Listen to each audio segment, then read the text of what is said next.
2026 সালে পশ্চিমবঙ্গে বিধানসভা নির্বাচন। দীর্ঘ 15 বছর ধরে রাজ্যটিতে ক্ষমতায় রয়েছে মমতা ব্যানার্জির দল তৃণমূল কংগ্রেস।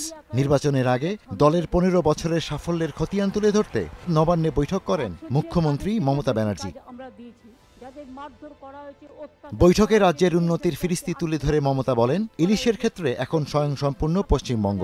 তার এই দাবির পর প্রশ্ন উঠেছে, তবে কি এবার ইলিশ উৎপাদনের ভুয়া তথ্য দিয়ে ইলিশকে নির্বাচনী ইস্যু বানাতে চান মমতা, নাকি রাজ্যের চাহিদা মেটাতে বাংলাদেশ, গুজরাট কিংবা মিয়ানমারের ইলিশের সত্যি প্রয়োজন নেই? অনেক অর্থ আছে বলে মিথ্যে কথা কেন বলছেন? আমরা 12টা রাজ্যে এখন ডিম সাপ্লাইও করি।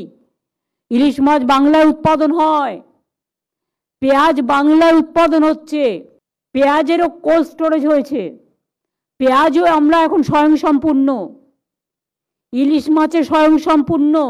পরে নিজেরা নিজেদের মতো করে গদি মিডিয়ার মতো সাজিয়ে নেবেন কেউ কেউ, আমি দেখতে পাচ্ছি।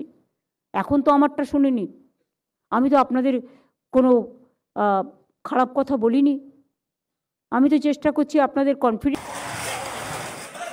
রাজ্যের অন্যতম বড় খুচরো বাজার মানিকতলা। মাছের চাহিদার প্রসঙ্গে স্থানীয় ব্যবসায়ীরা জানান, বাজারে এ রাজ্যের যে মাছ পাওয়া যায় তা বেশিরভাগই ছোট ইলিশ মাছ।